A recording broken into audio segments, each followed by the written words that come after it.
join in hand in hand while the music plays the band. Lord, I'm setting us on fire. Welcome to the Music Plays the Band podcast.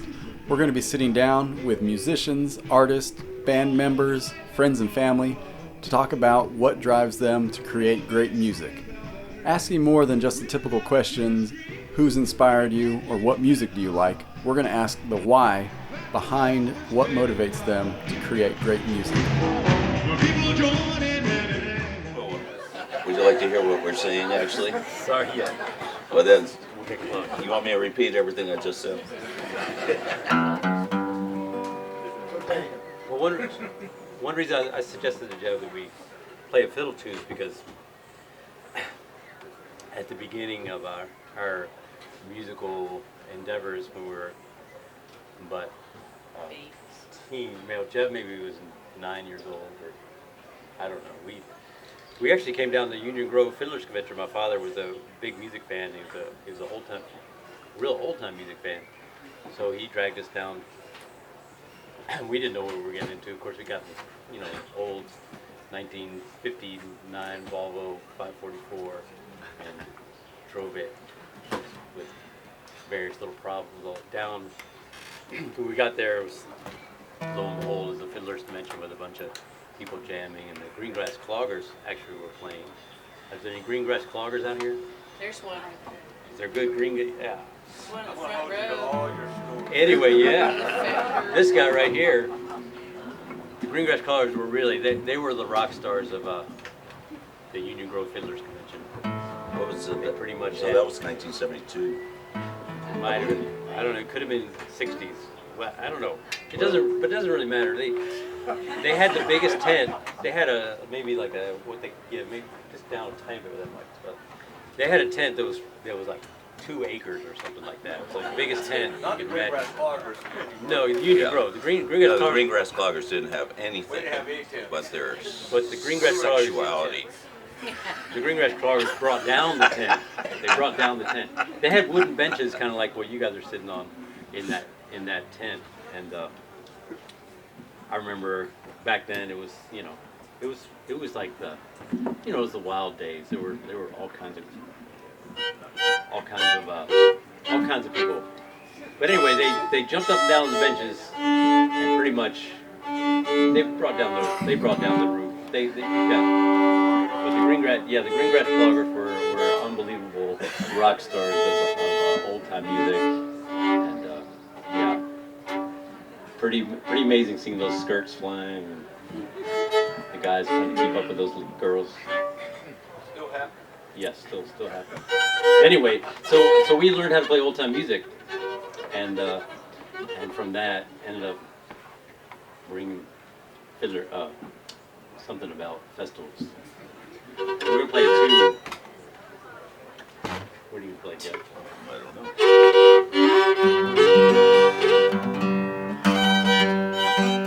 The tune first, let's go.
Yay.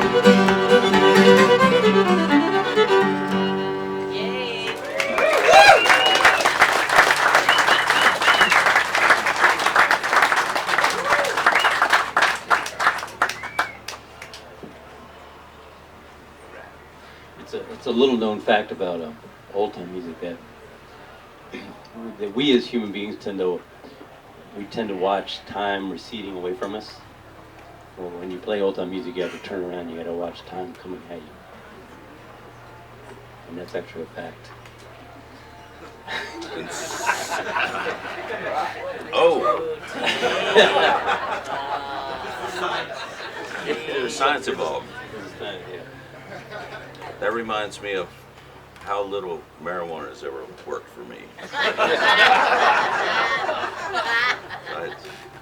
It caused the worst effect in the world. I watched time, I watched the time come towards me, and then and whoa, uh-oh, the future is no longer yours. Don't know what to play next, because you're watching the. Well, anyway, that's cool. It's not very often you get to establish fact in this world. It's true. Not my fact. It's just a fact. Yeah, it's not my fact. Don't blame me.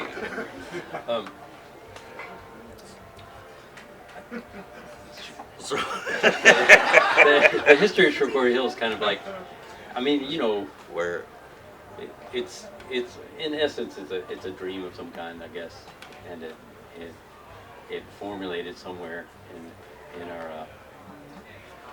our lives, probably while we're playing music. Something, waves of stuff come to you, and that sort of starts to seem like, wow, maybe we should try to make some of that, inspiration or ideas of beauty and I don't know, something different in life. Really not, something other than, going to the store and watching TV and all that kind of, whatever, But the stuff we get trapped into. So, you get this idea that, well, maybe we can do something a little different, or maybe we can see what happens. And so we somehow embarked on a journey, and that it was a journey actually kind of, I would say, somewhat chasing down a dream, and it's well, still also unfolding. like what he's saying is to add to it or whatever, but most of what you wind up learning, or we wound up learning, I think, is through playing old time music, like the sense of like explosion and joy, and there's just something about it, and so that, and the scene was so incredibly vibrant, and just to have that be expanded in more tangible actuality is a very cool goal, and not as easy as you would think in certain ways. But yeah, I would say most of the essential stuff that I've learned from being in old time music sessions and growing up the way we did, which is a whole nother story. But so kind of the festivals do represent that type of essential joy that felt. I remember talking to Eddie Carson about it. He's no longer with us, but he was a great supporter of the festival, but and part of the Green Grass Cloggers too. I just remember talking to him about how everything we try to do is just sort of expand this essential feeling that we always had about the excitement of living and music and so on and so forth. Question, yeah. So was part of the goal of Shakori to create more of an old time, where Finger Lakes maybe wasn't as receptive to old time music as like the Appalachian region, as the mountains and I don't know. here would have been? Actually, Finger Lakes, we happen to be in around Trumansburg in that area happened to be a hotbed of old time music, you know, as well as down here. I think one of the reasons we wound up down here is because we always had that affinity for southern old time festivals and whatnot. So just wound up. And also, Don the Buffalo played the boogie years ago, and Any boogie people out there? sure we got some big boogie folks. And so we kind of. The other thing is when Don the Buffalo going, you know, we grew up playing these old time festivals and so on and so forth, and then so started playing, you know, what's essentially rock music, and then we were thinking, well, this is okay to be doing this, but it's going to be kind of a drag not to be able to play any festivals. So that was another reason to start GrassRoots altogether. But at the same time, like a bunch of festivals at that point opened up their acceptance range of the very different kinds of music. The other component of like the nuts and bolts of like GrassRoots itself was really inspired by a couple different festivals. One was Croton on the Hudson, Pete Seeger's thing, and there was a festival called Bear Mountain. There was a really the guy is still very brilliant, but his name's Phil Garner, and he booked both of those festivals, and he had a lot of the international flavor where you had African bands and different stuff and old time music and all of that together in one like big folk festival. The other thing that was cool about the Croton on the Hudson was it was a benefit for cleaning up the Hudson. It had the whole political activism portion of it, and so that kind of was somewhat of a. And then the Cajun Bluegrass Festival out in Rhode Island was also very inspirational to us. And then there's Jazz and Heritage Festival down Yeah. in New Orleans was also very. But so in the old time festivals, there's kind of like a pretty active party. You know what I mean? And but like some of the folk festivals, Like an all-night party. the folk festivals, there weren't near as much. Yeah, of they a all party. tended to shut down at night. So GrassRoots was one of the first kind of folk festival type festivals that really went all night. And the one in New York really goes, I mean, all night long until the music just goes until sunrise and beyond sometimes. But, So yeah, there's so it's funny to have a workshop where you kind of talk about GrassRoots, where it's kind of like we've been talking about GrassRoots for 30 years straight. And we're gonna skip around. You know. that's gonna be our normal conversations are very lurchy subject-wise, and this one's bound to be more so. But I think we should play a tune, one more tune. No, I don't want to do that. I mean, we could, but We could play a tune. We'll please play another tune. we'll play more tunes. But We'll ask some more, any questions too, yeah, anybody? In 1991, yeah. And Trumansburg, just a quick recap on the idea behind that festival. At the time, I was one of the founders. I was in Don the Buffalo with Jeb and with Tara, the Rich remember, and Richie Stearns and Jim Miller and Shane, and Richie's wife, Jenny Stearns. Yeah, it was a really good group of bands, and we it was the moment when the AIDS crisis just like came about.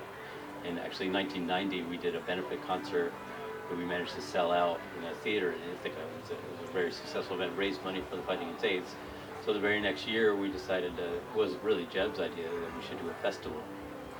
And so we started that as a benefit for the fighting against AIDS. And over the next 10 years, the festival raised, well over 100,000 for the fighting against AIDS and awareness for the fighting against AIDS.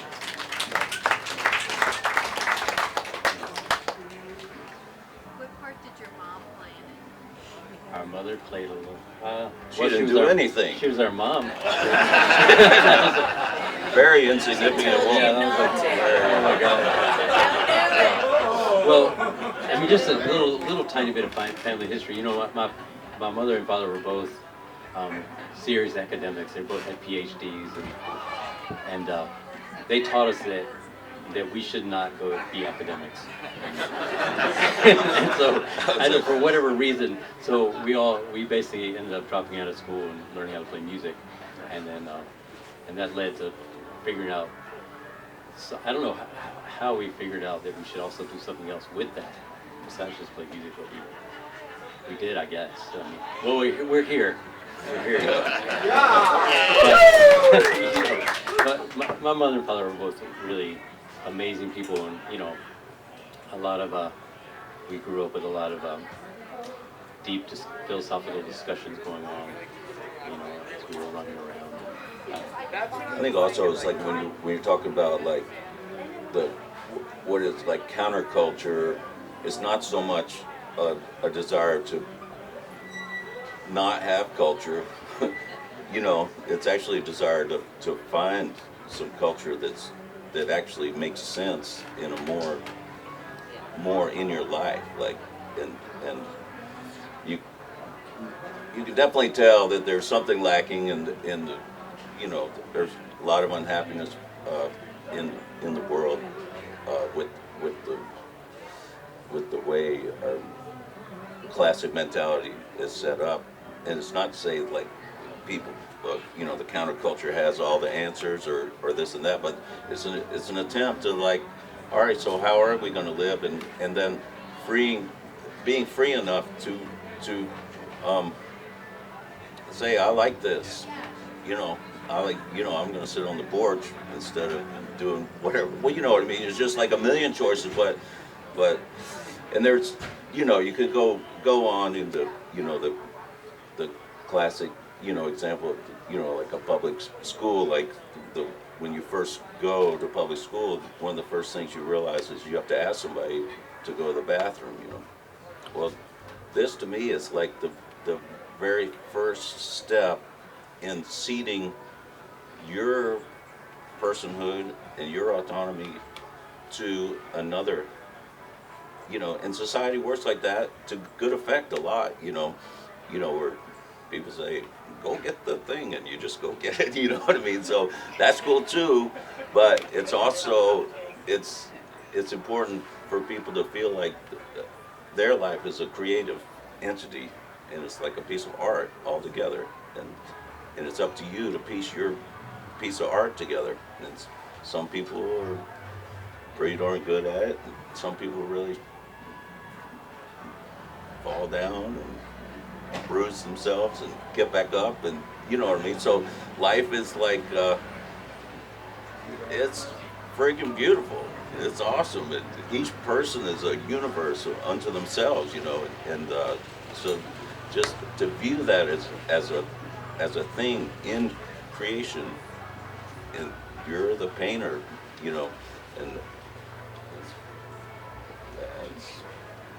so that's a big part of what we feel like try to make available to, you know, and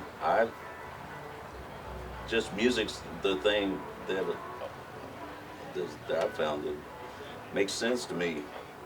It's the best thing I've come across, and so I can only speak for myself. I think a lot of people share the same feeling, and that helps to inspire that type of freedom within you. And when something clicks in you, you're like, wow, here we are. Yeah. So the Appalachian Mountains go all the way from here, all the way through New York up to Maine. But what about Miami? Is there a lot of old time music in It's Miami? flat there. Yeah. Yeah, that's good.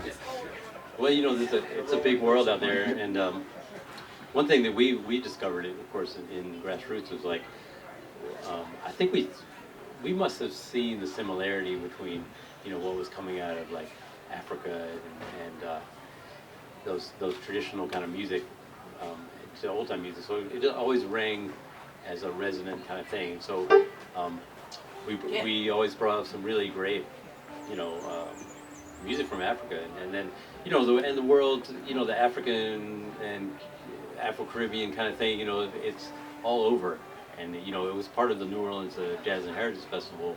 New Orleans was a kind of a Caribbean port before it was kind of connected by roads to the rest of the United States. So the music down there is such a mix of all these different cultures. And we always just, I don't know, maybe we just had a natural affinity or love for that stuff. So, and Miami is a great representation of all the different,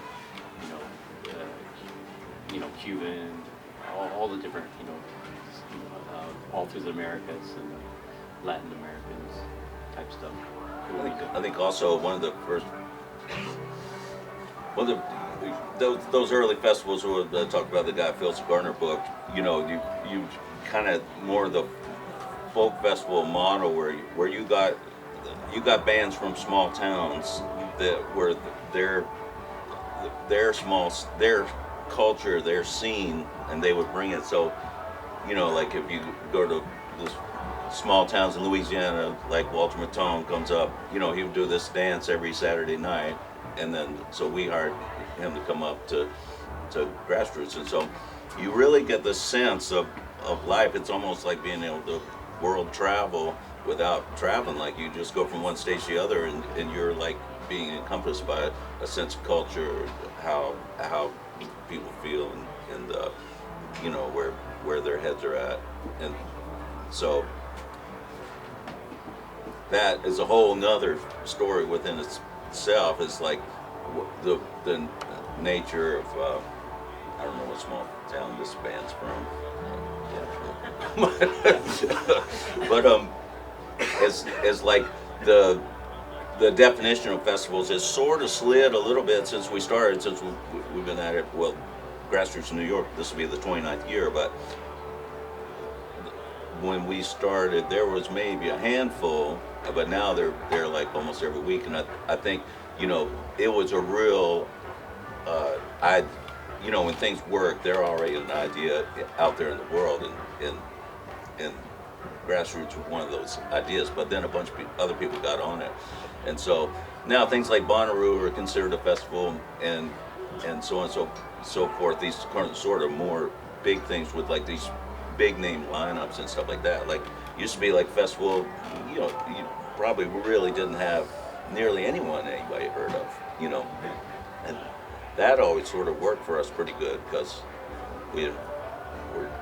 we weren't really slave to pop culture, It was like by and large. But so now, we kind of we have very many conversations back and forth about, booking big name people as opposed to going out and finding like folk stuff, and then you're trying to keep up, stay competitive with certain other festivals that, like, Woodstock, I guess it got canceled, but they were doing it a month after our thing, like in the next town over, Of course, they had somebody with $100 million, to what I mean? So it's been interesting to go back and forth on the thing. And one thing is like you get a big name, and it's there's one school of thought which we had, which is like, well, we already got all the PAs there, we're already hanging posters, we're already doing all this stuff, so it would be silly not to book someone that most everyone's heard of, because you pay, you're already doing it, and so that works to a certain extent. And then sometimes you get some big name, they come and they don't really interact very much within the festival. And Oh, we love Steve Earle. Steve Earle, by the way, he came side stage when we were up at Rhythm and Roots and watched the end of our set, and definitely was very friendly about it. And it was his way of making. No, he didn't actually apologize, but it was his way. It's as close as it gets. Yeah. I think one of the inside stories that Steve Earle, has had a little bit of a whatever, a drinking issue, and I think he kind of fell off the wagon at Shakori Hills a little bit, and so I kind of put him off his game, I think, a little bit. Put him on one too. Early on his game, but I think he's he's I thought he honestly did good. he's honestly trying to keep it together. I think being a good guy. I don't know. But anyway, sometimes somebody shows up in this big bus and their friggin' tour manager comes out, they're ornery as hell, and it starts raining and you're like counting thousands of dollars out in the mud, and giving them, they drive away and you're like, fuck. Yeah. That wasn't what I was dreaming of. So I don't know. But then we had like Bela Fleck came during the Hurricane Festival, and he, we called him earlier and said, look, this is going to be a problem. There's a hurricane here, and there's not that many people, and can we, can we talk about the things? And so he ended up, really giving us a big cut on this. And still came and played. He ended up playing in the dance tent. It was a really nice set. So there's all kinds out there, and really a bunch of wonderful people studying music. I just thought it was worth mentioning, just because a lot of people probably don't understand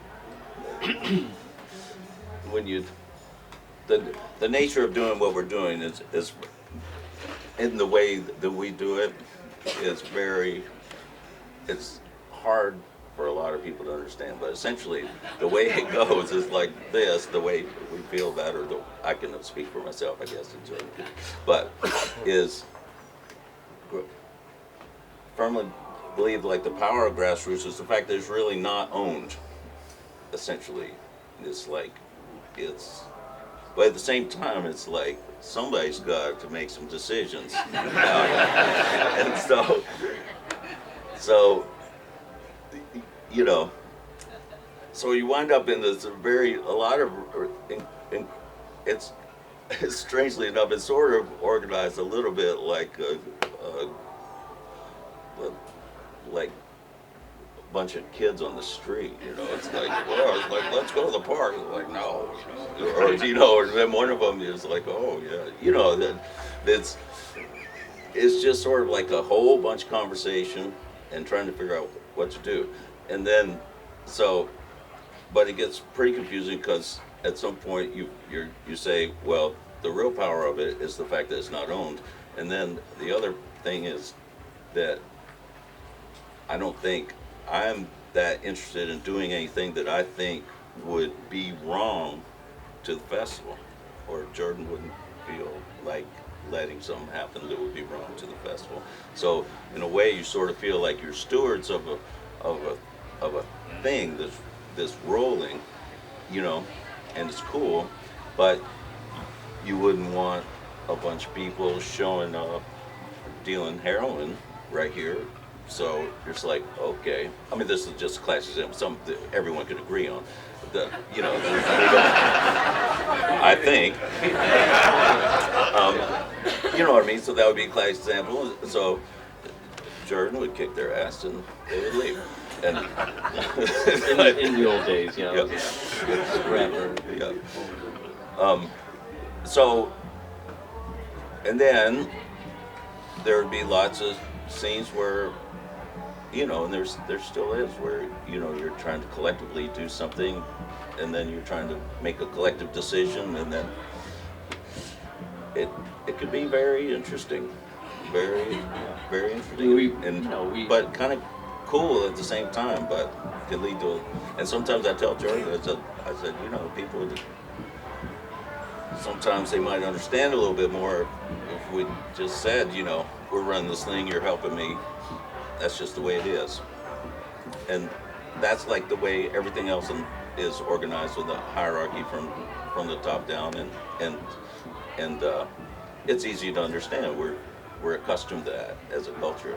And then but this is sort of like that, but it's not. It's not. So I don't know. Y'all can be as confused as everyone else. Yeah. Yeah, it's kind of like that's that. what the workshop was about. Yeah, it came from nothing and it went still going nowhere. Anyway. But we're here. nowhere here, and it's wonderful that everybody else is here. I mean, you know, it's the funny thing when you do a festival is like, the festival is the people that show up. Like you can hire a bunch of bands and put up all this stuff, but if nobody shows up, it's not a festival, and nobody's ever gonna come back. Nobody, you know, the few people that do show up will be like, well, that wasn't anything. And so, you know, it's like anytime you try to create that, or you have the idea that you're gonna create that, you know, you have to put the cart before the horse. You somehow have to get the people there, so that the people can actually make the festival. And so, you know, when you learn that lesson, you learn to respect what the festival really is. The festival really belongs to the people that come to it, and that's kind of what we mean by not owning it. And that, but we do try to make wise decisions, and we don't always. We sometimes make mistakes, and that you know, of course, that happens. And we pay for them. And we pay. We do pay for them sometimes, and then we have to. Yeah, we pay, and then you guys pay for that. it's a Ooh, it's getting hot in here. It's not really fair. But we try to do our best. We really do. I think. You know, we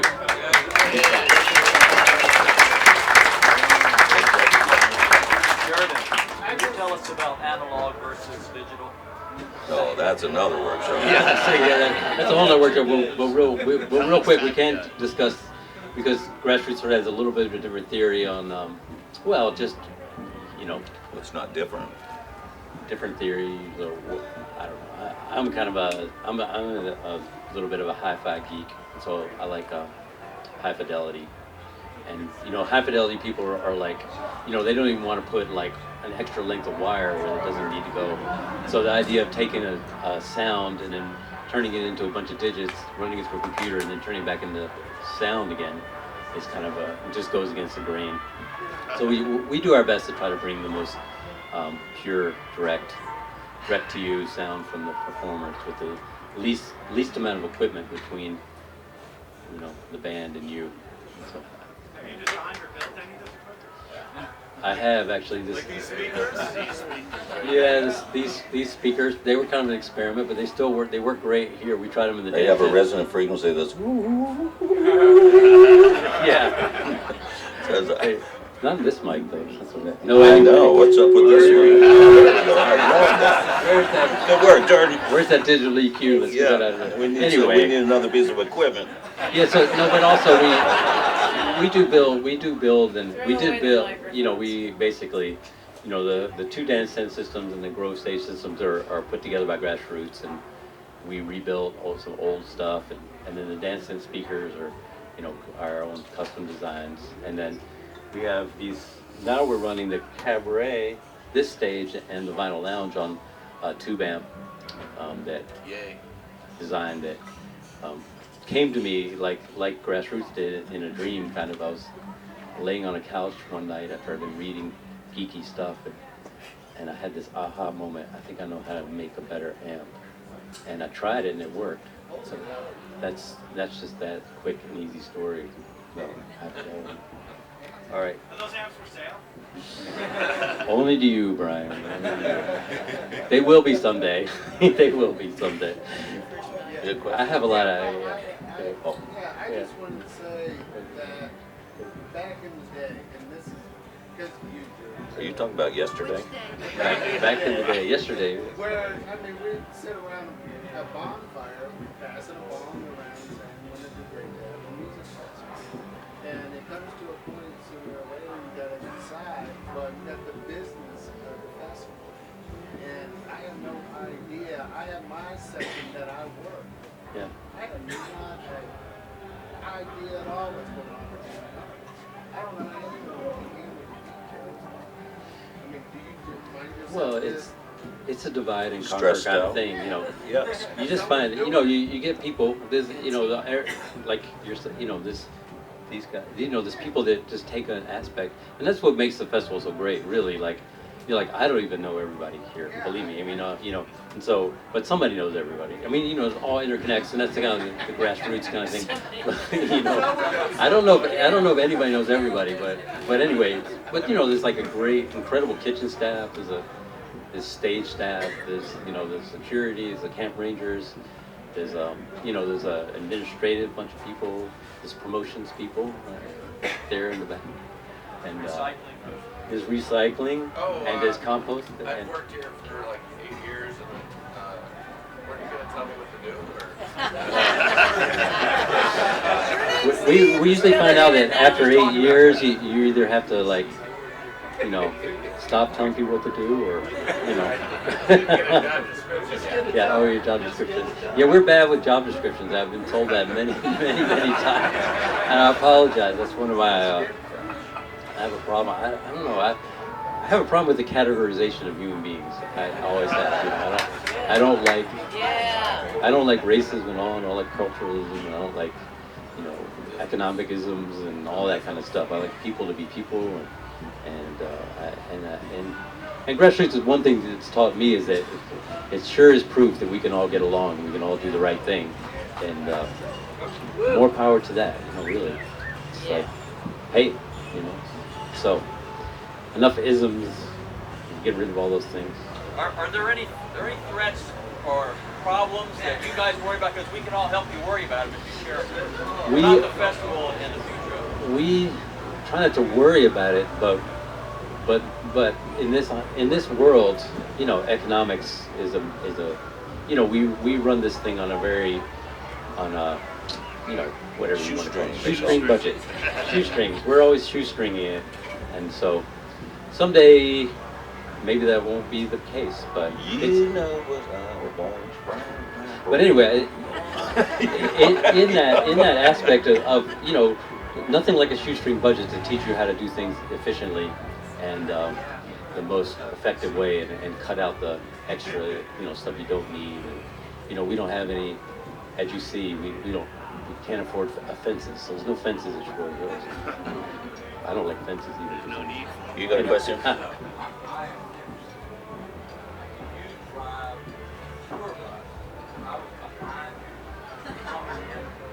Was I swerving? Was I weaving?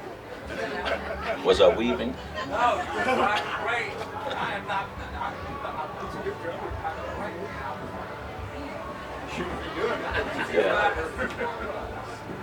Yeah, Donald Buffalo's actually looking for a tour bus driver. If anybody knows one out there. Jeb is a great driver, but really he shouldn't be doing double duty like that. He does not all the time. No, he's a great driver. We both.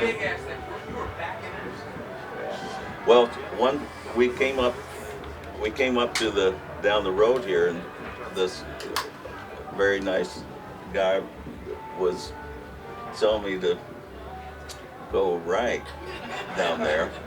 I was like, well, they said, oh, they clipped the trees, and I was like, I didn't think it was the right way to go, but I was trying to engage in open-mindedness, and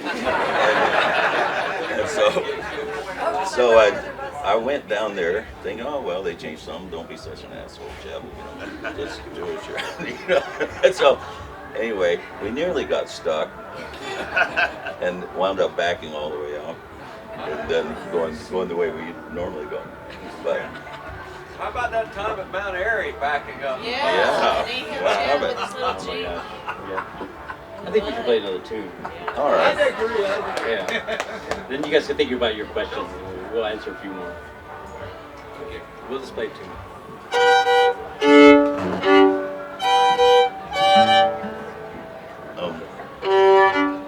Should come with that.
I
got a question about a sense of place. So, Shakori Hills, why these hills? I always people ask like, how do we find Shakori Hills? And I always felt like Shakori Hills found us somehow. But I had a friend. Well, I have a friend who used to come to GrassRoots, Robert Mitchner, who great old time musician. We actually met in Mount Airy and Leaf Festival, and he used to come. He came to the very first GrassRoots. I didn't even had any idea he was there. But after about 10 years of GrassRoots in New York, we were kind of like really filling up the space that we had. There were people coming from North Carolina and people coming from all over the country, Florida, and it had also. Well, after 10 years, you see the effect of a festival has on a community. You know, it had really built a community. You know, people. It just catalyzes the interactions with different people, and so it was kind of clear that hey, we should do another festival. You know, it's like or more festivals, and so we came up with a very long-term. Had no idea it would take decades to do a festival for every season, and so. Being that North Carolina has got incredibly great weather in spring and fall, we kind of decided to land What land was here. once thought is great weather. Yeah. And today is great weather. Wonderful. We've had rain. It rains. It does everything here in North Carolina. It's amazing. But anyway, Robert happened to. I was going to come down to Chapel Hill to look around for festival sites, and Robert called me on the phone like the day before I was leaving New York, because he knew I knew about cars. He wanted to buy like a Mercedes diesel something or other. He asked me about it, and I was like, well, they're good cars. Yeah, and then it's a whole other workshop. But I said, well, hey, by the way, I was thinking about coming down to North Carolina, and he said, well, why don't you just come to my house, So I came to his house. So Jordan convinced him to buy a farm instead of a Mercedes. I didn't convince him. Amazing thing. Anyway, we drove all around the triangle, looking for places to hold a festival. And at one moment we were in Pittsburgh. We actually went to Pittsburgh to look at an old accordion that was in an antique shop. And while we were there, Robert just pulls right into the real estate dealership there, Weaver Street Real Estate. And he went in and he said, like, what's for sale, around here? And I had we were thinking we were going to lease a place. I had no idea, even thinking about buying a place. But Robert was like, well, let's see what's for sale. And then, long story short, we didn't find anything that time. I came back in the next, 4 months later, and I was at Robert's house, and he called the real estate agent, and the real estate agent faxed over some listings. And the very first thing that came out of the fax machine, I was having me sitting at his desk, and it was coming out of the fax machine, was a picture of this beautiful oak tree, which was right down there in this driveway, kind of leading by this oak tree. And I was like, Robert, that's beautiful. And he said, well, let's go look at it, So we drove out here, we saw the big field. I was like, wow, you can park cars there. There's this long field. Anyway, so anyway, we talked to the real estate people, and the next day we walked around with Gary Phillips, who was like actually the county commissioner, chairman of the county commission at that point, happened to be also worked at real estate, and he showed us around. We're saying like, oh, this is great. We could, we're telling we had this festival, and I was like, you never know what people think about when you tell them something like, we want to bring this GrassRoots festival to North Carolina, and he lived next door. You never know. They're like, well, not here. You're not. You know what I mean? It's like, but anyway, he was very friendly, and there was actually at that time in Chatham County, real estate was really hot, and they said, well, this property is going to sell really fast, so there's people like trying to buy it right now, and so I don't know how Robert did it. Robert's an amazing guy. He had no job at that point, but he did have a friend at the bank, and he called his friend at the bank. Because when you put in an offer like it was like $425,000, your banker has to say, well, he's good for it. Well, luckily his friend at the bank wrote a letter to the real estate, said, yeah, he's good for it, which he wasn't. Anyway, so There's a lot of things. yeah. So I called our really nice lawyers up in New York. I said, we need to put a purchase offer in like tomorrow. And he's like, oh, all right.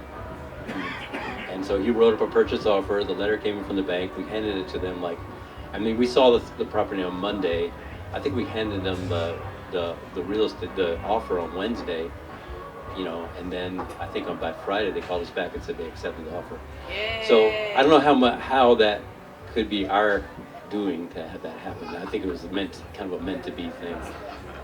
In 1 week to have bought this farm was kind of Robert Mitchell's amazing. Robert's great, and then the first year was just I don't know how many people were here the first year. Well, I got towed into the festival. yeah, and a lot of people will be like, I've been towed out of a festival. I've never been towed in. I want to meet this one woman that I was on a tractor and I was towing people in, and I was like, I'm sorry. I come to her window. I'm so sorry. We're gonna have to tow you in, and she just was like, looked at me. and She said, how exciting. I was like, man, we're in the right place. Anyway, whoever that is, come talk to me someday. But Robert's great, and so he was like living here at the house, right, and the whole thing's going, but just so you know, it is incredibly stressful to be riding. It'd be like, when we started GrassRoots in New York, everyone that we knew talked about GrassRoots every time you saw them, and you saw them all the time. And it's like holding a poker hand that you don't know whether it's going to work, and you're waiting 6 months to find out whether, and also not really funded, So it's not like this in the early. Like GrassRoots started in New York. We had a friend that loaned us $5,000, and we started selling ads in a program that never existed. It was so there's a lot of like energetic projecting, like you're just constantly on the phone talking about the way this thing's going to be, this never been before. And so, and that's just back to like the, creative thinking, and at some point you might feel like you're kind of putting people on because you're talking about something that exists in your mind, but it doesn't exist in the world. And so, so you just like, you kind of like generate all this energy and vision around what's going to happen and try to make it happen. But anyway, it can be quite stressful. And so the only reason I'm talking about this is because so Robert found it very stressful. And he was just such a beautiful guy, and it sort of felt bad, that he wound up in this position all of a sudden of being so responsible for so much of what was going on in Shakori Hills. But anyway, so we're towards the end of this first weekend, and of course the rain was going sideways, and it almost was snow, and you couldn't walk one step off of any new path that they built, without sinking up to your Halfway to your knee, your for sure. ankle, and it was just like, wow, what an adventure. You couldn't, like, there was nowhere, you couldn't rest a car anywhere that wasn't on the actual road, and then you had to get off the road because the people needed to drive on the road. And so, but anyway, there was a couple sets at the thing that were just amazingly beautiful, you know, and just this essential, you know, I always feel like if you go to a festival and you hear something, you have just this couple moments where you're just like totally, you know, in love, or you're just like, your mind is blown and you just have this moment, you know. But anyway, so Robert was like, this is too much. I remember talking to him out there. He says, this is too much. He said, it's not worth this for a couple of moments of magic. it was like, we're going to have to find somebody to buy this place. Because he was like, Yeah, Robert never really intended to own the place for a long time. It was just kind of like a, you know, and so luckily we found another buyer, and then now Shakori Hills itself, the organization and the GrassRoots Festival organization collaboratively, we put together a community mortgage, which was amazing. Carol Hewitt, who did NC Slow Money, went and found, I think, like 25 people to all chip in to create a community-owned mortgage, which are now, it's only a 10-year mortgage, and we're through our 5th year, so we're halfway through purchasing it. So, and which is, you know, that talk about some sweat. I did find the first Shakori exciting. Oh, the first Shakori? It was very exciting. I mean, I liked it, so it is the right place. Oh, well, yeah. I mean, obviously, we somehow weathered that weather, which was like unbelievable. But I have a question. Yeah. I have a question about the Miami Fest.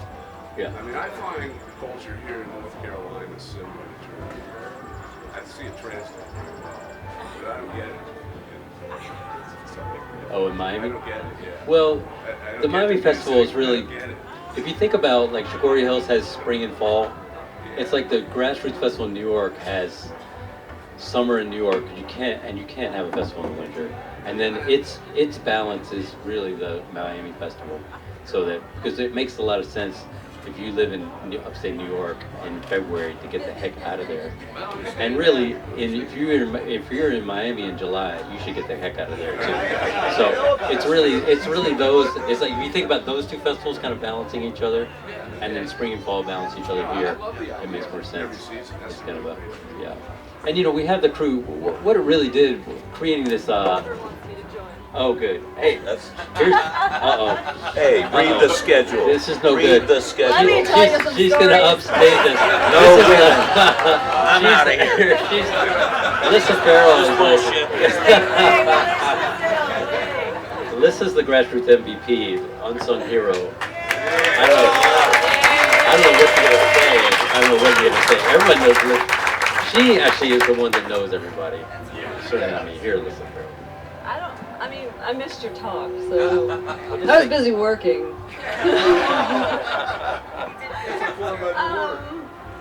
I don't know what I have to say except that Shakori Hills is such a beautiful thing, and I never thought when I came here when I was 24 years old that it would turn into what it has, and the community that has developed around it is just so magical. And I spend most of my time in New York now. I don't live down here anymore, and so to return for the festivals is so meaningful because it's just this thriving, beautiful, very magical thing, and just so grateful to everybody who gives it so much. So.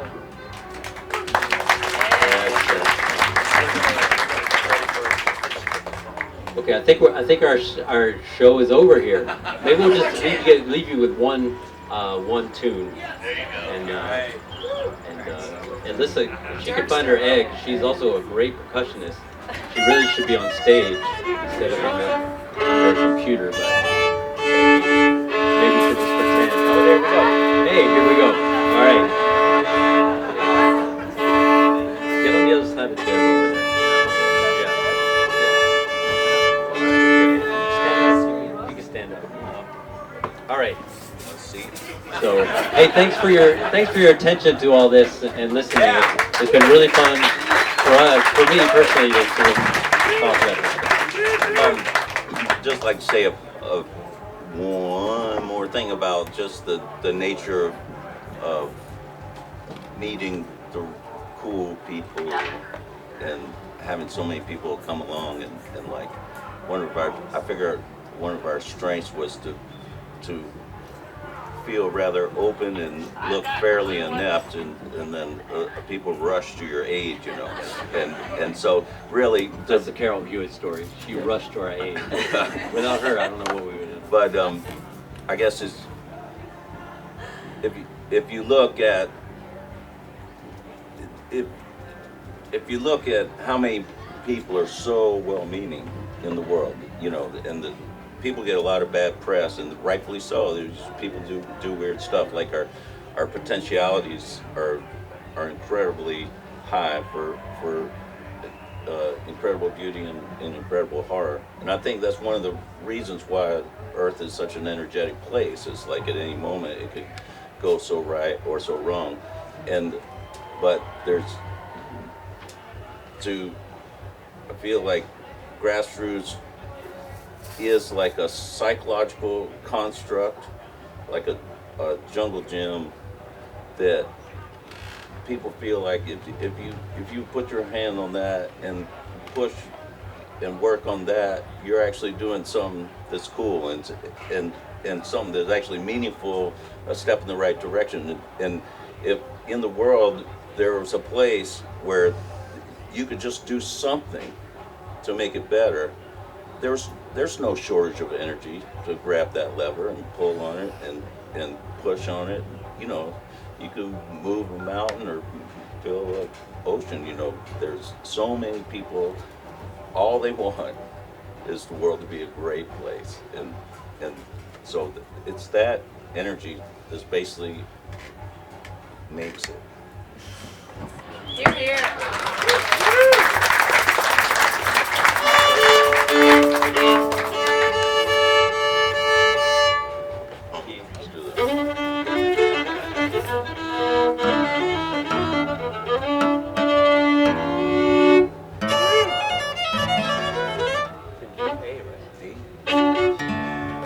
Or we play different.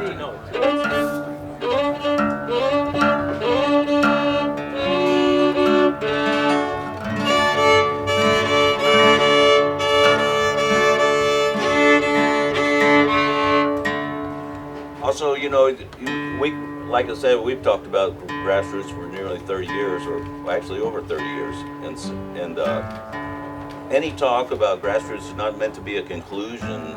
You know, it's all, you couldn't possibly talk enough about like all the good people that and every, you know, so many super important people that do all this stuff, you know.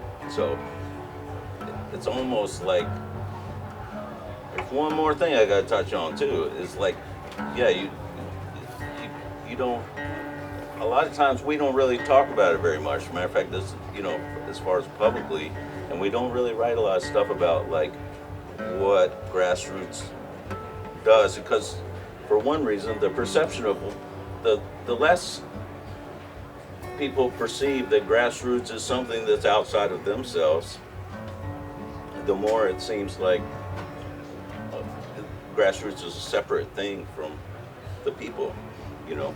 And so that's one reason why there's not an excessive amount of communication, like, well, GrassRoots, blah, blah, blah. It's like, well, one thing is like, who's GrassRoots, you know? It's like, we are GrassRoots. So, and then also it kind of comes down to sometimes, you know, when we're working as an organization, but people will be going along and they'll be working hard at the thing, and then they'll be like, well, no one ever thanked me, you know what I mean? And that was like, well, for one, like, if someone does something for GrassRoots, and I thank people a lot, but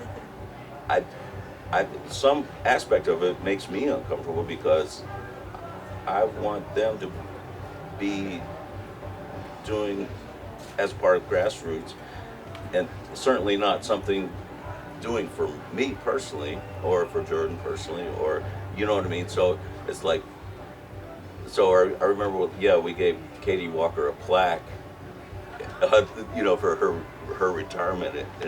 I kind of wrote something that was extra confusing, a lot like the talk I'm giving right now. But it said this organization that you helped create is now giving you this plaque. and acknowledging all the hard work you did for it, And you're talking about somebody who just loves to work. Just unbelievable amount of work. As a matter of fact, the crazier it got and the more she had to work, the better she felt, And it's really, and there's a lot of people like that. They really love to work and they love to be a part of things. And the more you work on something, everybody's had an old car, like, as soon as you work on it, you find that you like the thing more. And that was like the VW Beetle. That was the whole thing with the VW Beetle. It broke every other day. But you fixed it too. And then wow, when you're riding down the road in that thing, you're just like, one, you're so amazed that it's riding down the road. And then you actually had a part in it, So anyway, that's just, yeah, on and on. And around we go.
hey, thank you for listening. I'm super excited to share these interviews with you, and I'd really appreciate you subscribing and leaving me a review, 5 stars preferably, but I'll take any feedback you've got. And stay tuned, we've got lots more exciting interviews coming your way.